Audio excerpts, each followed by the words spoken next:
사도신경 하심으로 신앙 고백 드리겠습니다.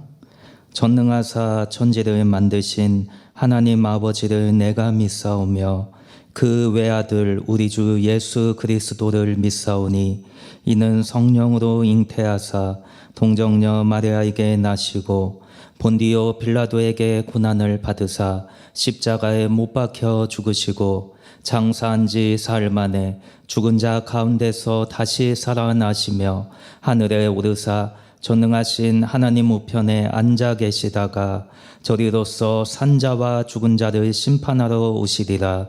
성령을 믿사오며 거룩한 공회와 성도가 서로 교통하는 것과 죄를 사하여 주시는 것과 몸이 다시 사는 것과 영원히 사는 것을 믿사옵나이다. 아멘. 살아 역사하시는 하나님 아버지 감사합니다. 이 아침에 깨워주시고 하루의 시작을 먼저 예배로 하나님 앞에 올려드리게 하시니 감사합니다. 오늘 이 아침에 아무것도 염려하지 말고 다만 모든 일에 기도와 간구로 하나님 앞에 감사함으로 아뢰오니 우리의 간절한 기도에 속히 응답하여 주옵소서. 모든 문제와 질병, 경제적인 어려움이 속히 떠나갈 줄 믿습니다. 세상이 주는 것과 같지 않은 하늘로부터 오는 참된 평안을 이 시간 누리게 하시고 마음의 모든 근심과 두려움이 하나님의 말씀을 들을 때에 모두 떠나가게 하여 주옵소서. 성령님 의지하고 사랑합니다. 어서 오시옵소서. 이 모든 말씀 예수님의 이름으로 기도합니다. 아멘. 오늘 은혜 받으실 말씀은 시편 62편 1절부터 12절 말씀입니다. 시편 62편 1절부터 12절 말씀을 제가 봉독하겠습니다. 나의 영혼이 잠잠히 하나님만 바라미어 나의 구원이 그에게서 나오는도다. 오직 그만이 나의 반석이시요 나의 구원이시요 나의 요새이시니 내가 크게 흔들리지 아니하리로다. 넘어지는 담과 흔들리는 울타리같이 사람을 죽이려고 너희가 일제히 공격하기를 언제까지 하려느냐. 그들이 그를 그의 높은 자리에서 떨어뜨리기만 꾀하고 거짓을 즐겨하니 입으로는 축복이요 속으로는 저주로다. 나의 영혼아 잠잠히 하나님만 바라라.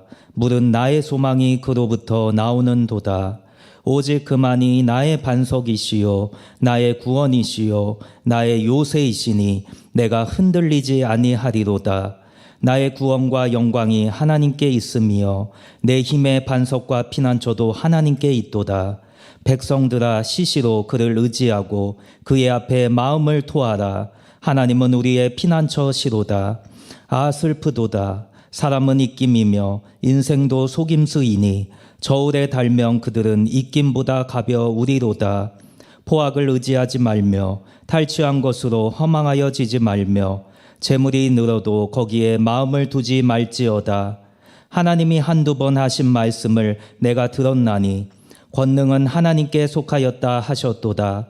주여 인자함은 주께 속하오니 주께서 각 사람이 행한 대로 갚으심이니이다. 아멘. 할렐루야. 오늘 읽은 말씀을 토대로 잠잠히 하나님만 바라고 소망하자라는 제목으로 잠시 은혜를 받고자 합니다. 젊어서 고생은 사서도 한다라는 격언처럼 고통은 우리 삶의 여정에서 귀한 자산이 될 수 있습니다. 왜냐하면 사람은 삶의 고통과 깊은 절망을 겪을 때 비로소 성숙해지고 강해지기 때문입니다. 그러므로 한 서양 속담도 고난은 맞서서 이기고 죄는 피해서 이기라고 우리에게 충고하고 있습니다. 저는 어릴 때만 해도 살이 없고 힘도 없는 소심한 성격이었습니다. 제가 제일 좋아하고 잘하던 것 중에 하나는 없는 듯이 가만히 있는 거였지요. 초등학교 때 교회에서 찬양하라고 하면 입만 뻥긋뻥긋, 박수도 치는 듯 마는 등, 그리고 교회에서 제가 제일 좋아했던 자리는 바로 교회 기둥 뒤였습니다. 하지만 점점 나이를 먹고 혼자서 타지에서 어떠한 도움 없이 6년을 넘게 살면서 여러 가지 다양한 경험도 하고 고난을 겪으면서 지금은 사실상 완전히 딴 사람으로 변화되었습니다. 유학을 마치고 귀국해서 보니까 전 같으면 힘들다고 불평할 만한 일들이 이제는 그다지 어렵게 느껴지지 않습니다. 언젠가 저희 어머니께서 저에게 하신 말씀이 어릴 때는 너에게 차마 내가 말은 못했지만 이거 하나밖에 없는 아들이 이렇게 약해서 나중에 결혼하면은 가족들을 먹여 살릴 수 있을까 이러한 걱정이 돼서 말없이 기도하셨다고 합니다. 하지만 주 안에서 소망을 품고 제가 유학 생활 중에 힘들고 어려울 때마다 요한아 지금까지 동행하신 하나님의 도우심으로 너는 이 어려움을 충분히 이겨낼 수 있다. 약할 때 강함이다. 아빠 엄마가 널 위해 항상 기도한다. 힘내라. 이렇게 말씀하시던 기억이 납니다. 하지만 이러한 고통의 긍정적인 측면에도 불구하고 우리 삶에 다가오는 고통의 문제는 여전히 삼키기 어려운 큰 시험임에 틀림없습니다. 먼저 고통의 사전적인 의미를 살펴보면 정신적 또는 육체적으로 겪는 아픔이나 괴로움을 의미합니다. 우리 삶에 고통을 가져다주는 원인은 질병, 빈곤, 실직, 이별, 죽음, 가족이나 지인의 불행 등등 다양합니다. 하지만 인생을 살아가면서 당하는 고통 중에 가장 큰 고통이란 바로 가까운 가족에게 당하는 배신이나 마음의 상처입니다. 그러니 아들 압살롬이 광야로 도망치는 다윗을 병사를 시켜 추격하고 있으니 얼마나 다윗의 마음이 답답하고 비통하겠습니까? 그런데도 오늘 시편에서 다윗은 잠잠히 하나님만 바란다라고 고백합니다. 때때로 서로 부대끼며 신앙생활을 하면서 성도들끼리 서로 상처를 주고받기도 하고 눈에 보이지 않는 하나님보다는 목회자를 바라보고 신앙생활을 하다 보니 목회자로부터 시험에 들기도 합니다. 그때마다 우리는 사람을 보고 신앙생활을 하느냐라고 말하며 하나님만 바라보고 신앙생활 해야 된다라고 권면합니다. 누구나 다른 사람이 처한 상황에 대해서는 이렇게 쉽게 이야기할 수 있지만 정작 본인이 그런 위기와 시험을 만나게 되면 그 자신도 사람을 보고 똑같이 넘어질 수 있다는 것입니다. 그러나 진짜 신자는 사람을 보고 넘어질 것이 아니라 잠잠히 하나님만 바라보라는 다윗의 충고를 이 시간 잘 귀담아 들어야 할 줄 믿습니다. 첫째로 다윗은 잠잠히 하나님만 바라보겠다고 고백합니다. 영국 경찰은 웬만하면 뛰지 않는다라는 격언이 있습니다. 아니 범죄자 검거를 위해 전력을 다해 뛰어야 할 경찰이 뛰지 않는다는 말은 얼핏 듣기에 납득이 되지 않지만 또 한편으로는 이해가 되는 말입니다. 왜냐하면 사람들이 많은 장소에서 경찰이 급하게 뛰면 그것을 바라보는 시민들이 놀라고 불안해할 수 있기 때문입니다. 그러므로 경찰은 경거망동하지 않고 급하게 움직이지도 않고도 범인을 잡고 시민을 안전하게 지켜주어야만 하는 것입니다. 또 다른 예시로 부모가 자녀에게 안정감을 주는 이유는 어떤 일이 있어도 적어도 그들 앞에서는 크게 흔들리지 않는 것처럼 부모님이 행동하기 때문입니다. 자녀들이 걱정하고 염려하면 다독여주고 괜찮다 말해주고 그런 일은 다 지나가니까 잘 견뎌보라고 힘을 주고 격려해 줍니다. 사실상 부모도 마음 깊은 곳에서는 염려와 불안이 있지만 부모가 흔들리면 자녀는 걷잡을 수 없이 무너질 수밖에 없는 것을 너무나도 잘 알고 있기 때문에 겉으로는 표시를 내지 않습니다. 다시 말해 어떤 위치와 지위에 있는 사람들에게는 흔들리지 않은 담대함과 굳센 믿음이 필요하다는 것입니다. 만약에 요즘같이 코로나19 바이러스의 위협으로부터 많은 생명이 희생되는 가운데 제가 아이고 무서워 우리는 모두 끝났다 라고 말하며 벌벌 떨고 침울해한다면 그것을 바라보는 성도님들의 마음이 어떻겠습니까? 이러한 환경적인 어려움 가운데 목회자들이 흔들리면 당연히 다른 성도님들은 걷잡을 수 없게 흔들릴 수밖에 없는 것입니다. 왜냐하면 그들을 바라보고 살아가는 더 연약한 존재가 있기 때문입니다. 시편 62편에서 아들 압살롬에게 쫓기는 신세가 된 다윗은 엄청난 흔들림을 경험합니다. 이제 나이가 지긋한 다윗은 너무 불안하고 염려되고 이 상황을 어떻게 대처해야 할지 걱정이 눈앞을 가립니다. 하지만 이러한 환난과 어려움 속에서도 지도자 다윗은 늘 그랬던 것처럼 여기까지도 오신 에베네셀 하나님만 잠잠히 바란다라고 믿음으로 고백하고 있습니다. 이처럼 어려운 환경 속에서 낙심하거나 좌절하지 않고 잠잠히 하나님만 바란다는 것은 참으로 귀한 신앙입니다. 오랜 방랑 생활을 했던 다윗은 오직 하나님만이 자신을 구원할 수 있는 참 권능자이심을 진심으로 믿었기에 인간적인 수단과 방법을 찾아 헤매지 않았습니다. 이전과 같이 먼저 자기 자신을 살피고 하나님께 간절히 기도한 뒤에 잠잠하게 그 응답을 기다릴 뿐이었습니다. 환난을 당할 때에 그 상황에 대처하는 다윗의 자세는 하나님을 아는 참 신앙이 무엇인지를 잘 보여줍니다. 둘째로 다윗은 크게 흔들리지 않겠다고 고백합니다.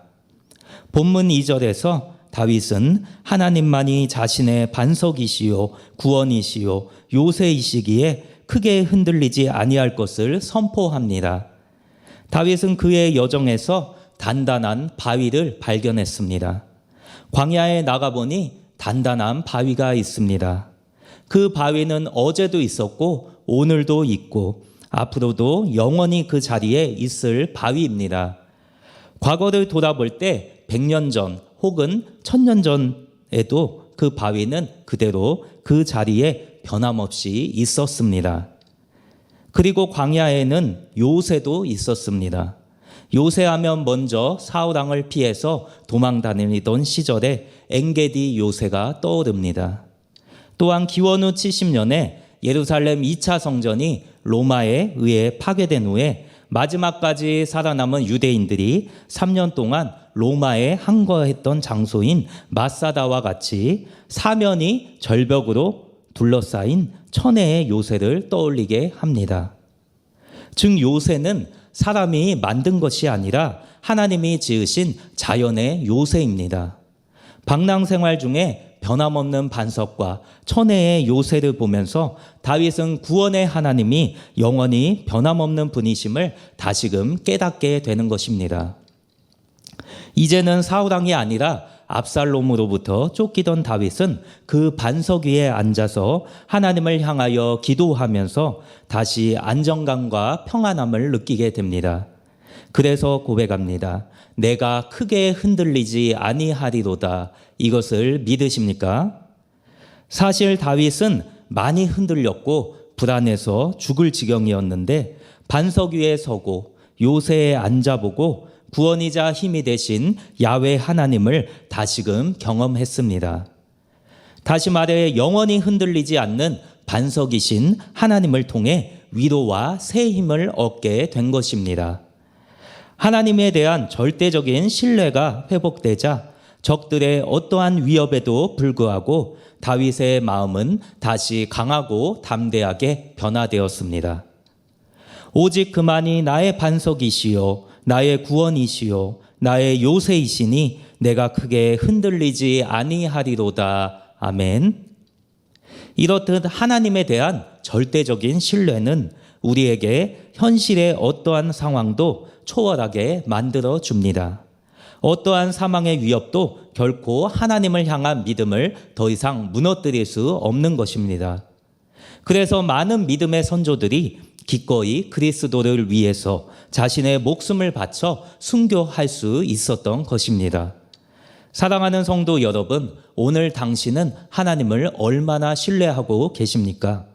그 신뢰가 바로 진정한 믿음입니다. 오늘 이 시간 환난 중에 크게 흔들리지 않는 것이 참된 믿음이라는 것을 다시 한번 기억하시기 바랍니다. 셋째로 다윗은 피난처도 하나님이라고 고백합니다. 본문 5절에서 다윗이 잠잠히 하나님만 바란다고 고백하는 것은 그가 구원의 소망이 무릇 하나님으로부터 나온다는 것을 누구보다 잘 알고 있었기 때문입니다. 그가 처한 현실을 보면 근심과 절망 그리고 불신앙에 빠지기 쉽기 때문에 다윗은 오직 하나님만 바라보았던 것입니다. 여기서 주목해야 할 표현은 무릇이라는 표현입니다. 이 문장은 무릇으로 번역된 히브리어 확신의 불변사 아크로 시작하는데 확실히, 오직, 분명히, 진실로라는 의미를 가지고 있습니다. 이러한 표현은 이어지는 문장 전체를 수식하여 하나님을 바라며 하나님으로부터 구원이 나온다는 시편 기자의 인식을 더욱 분명하게 강조해 줍니다. 특별히 본절 서두에 언급된 불변사 아크는 1절, 2, 4, 5, 6, 9절에서 6회나 사용되고 있습니다. 이러한 반복적인 사용은 하나님만 바라는 내용, 악인들의 허탄하고 사악한 도모와 그들의 결국이 무엇인지를 부각시키는 내용에서 각각 사용됨으로써 본시 전체의 주제를 보다 선명하게 부각시켜주는 역할을 하고 있습니다. 이 단어는 그러나, 그럼에도 불구하고 라는 또 다른 의미로 앞부분과 대조되는 다른 내용을 전개할 때 사용되기도 합니다. 그러니까 다윗이 악라는 단어를 통해 다른 사람들과 다른 주장이나 생각을 전개하려 한다는 의도를 엿볼 수 있습니다. 이 말은 다윗이 오직 그만이 나의 반석이라고 할 때 다른 사람들은 그렇게 생각하지 않았다는 것입니다. 잠잠히 하나님만 바라보겠다 할 때 다른 사람들은 그렇게 가만히 있어서 뭐가 되겠느냐라고 다윗을 채근했다는 의미입니다. 사실 잠잠히 하나님의 구원을 기다리는 것은 어려운 일입니다. 뭐라도 해야 할 것 같은 급박함이 모두를 삼켜버릴 때 가만히 있는 것이 얼마나 어렵습니까? 불변사 아크가 이 시에서 6번이나 반복되고 있는 것을 보면 그만큼 사람들의 생각과 잠잠히 하나님만 바라고 소망하며 기다리겠다는 다윗의 결정이 크게 상충되었다는 것을 잘 알 수가 있습니다. 그러나 여전히 다윗은 견고하게 오직 그만이 나의 반석, 나의 구원, 요새라고 고백합니다. 그래서 잠잠히 하나님을 기다리면서 흔들리지 않을 수 있다는 것입니다. 다윗도 사람이기 때문에 때로는 마음에 작은 파문이 일고 흔들리는 마음이 있습니다. 그러나 다윗은 마음을 다잡아 잠잠히 하나님만 바라보기로 결심을 합니다. 육신의 눈으로 환경을 바라볼 때 두려움이 생기는 것은 당연합니다. 그러나 신앙의 눈으로 소망이 되시는 하나님을 바라보게 되면 오히려 기쁨과 평강이 샘솟게 되는 것입니다. 여리고성과 같은 큰 문제가 더 이상 문제가 되지 않습니다. 또한 하늘로부터 오는 초월적인 신앙과 담대함을 얻게 됩니다. 그래서 다윗은 구원과 영광이 하나님께 있음을 고백하고 있습니다. 압살롬의 위협으로부터 구원받고 왕권을 회복하여 이스라엘을 통치하는 영광을 다시 회복할 것을 앞서 꿈꾸고 입술로 믿음으로 선포한 것입니다. 다윗의 이러한 고백은 오늘날 모든 성도에게 동일하게 적용됩니다. 하나님을 의지하고 순종하는 자에게는 하나님께서 그들을 모든 환난과 어려움에서 기쁨과 영광의 자리로 회복시켜 주실 줄 믿습니다. 다윗은 힘의 반석과 피난처가 오직 하나님이심을 고백함으로써 하나님께 대한 자신의 신앙을 확증하였습니다. 이렇듯 입술을 통한 신앙 고백은 믿음을 자라게 하고 우리의 마음을 강하게 만들어 줍니다. 그래서 다윗은 8절에서 시시로 하나님을 의지하고 그의 앞에 마음을 토하라라고 고백합니다. 마음을 토해낸다는 것은 마음속에 있는 모든 것을 하나님 앞에 전부 아뢰는 것을 의미합니다. 사랑하는 성도 여러분은 마음을 토해낼 상대가 있습니까? 모든 사람은 다 연약해서 실제로 의지할 대상이 못 됩니다. 그래서 다윗은 9절에서 모든 인간이 저울에 달면 입김보다 가볍다라는 사실을 고백하면서 인간은 결코 의지할 대상이 될 수 없음을 강조하고 있습니다. 그러므로 잠잠히 피난처 대신 하나님께만 모든 것을 토해내고 고백하고 맡기는 여러분이 다 되시기를 간절히 기도합니다. 그러면 하나님께서 여러분의 모든 문제를 반드시 해결해 주실 줄 믿습니다. 말씀을 맺겠습니다. 오늘날 사람들은 너무나도 분주하게 살다 보니 잠잠히 하나님만 바라고 소망하는 시간을 갖기에 사실상 역부족입니다. 가정을 돌보는 일은 하면 할수록 신경 쓸 일이 더 많아집니다. 직장과 사업도 또한 마찬가지입니다. 뉴스를 보면 날마다 사건과 사고가 끊이지 않고 발생합니다. 팬데믹 코로나19 사태로 인해 하루도 잠잠할 날이 없다는 것입니다. 또한 우리의 시선을 사로잡는 것들도 너무나 많습니다. 요즘엔 특히 그 시선이 스마트폰에 꽂혀 있는 것을 쉽게 볼 수 있습니다. 통화 외에도 스마트폰을 통하여 다양한 것들을 하는 게 가능해지면서 아주 중독되어 가고 있는 실정입니다. 잠시라도 핸드폰이 손에 없으면 뭔가 불안합니다. 그런데 문제는 정작 우리가 바라보아야 할 하나님을 바라보지 못한다는 데 있습니다. 놀이공원에 가면 가끔 부모님을 잃어버린 아이를 찾는 방송이 나오곤 합니다. 놀이공원에는 신기하고 재미있는 것들이 너무 많다 보니 다른 데에 정신이 팔려서 정작 놓지 말아야 할 부모님을 잃어버리는 것입니다. 오늘날 사탄이 하는 일 중에 하나가 사람들로 하여금 하나님을 바라보지 못하게 하는 것입니다. 사람들의 시선을 사로잡을 세상적인 일들을 만들어 유혹합니다. 이런저런 사건들을 일으켜서 성도들로부터 마음을 뺏고 하나님을 바라보지 못하게 해서 미아로 만들어 버리는 것입니다.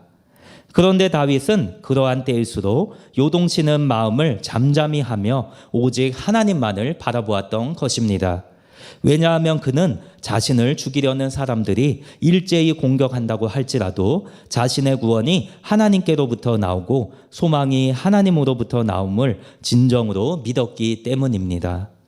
그러므로 하나님의 백성들은 오직 하나님을 바라보면서 살아가는 주바라기가 되어야 할 줄 믿습니다. 많은 믿음의 선조들은 하나님을 바라볼 수 없을 것 같은 그때에 더욱 하나님을 바라보았던 사람들입니다. 비록 지금 우리가 처한 환경과 세상의 문화가 하나님을 온전히 바라볼 수 없도록 방해한다고 할지라도 그럴수록 하나님을 더욱 바라보고 그 얼굴을 구하면서 살아가는 것이 참 성도의 자세인 것입니다.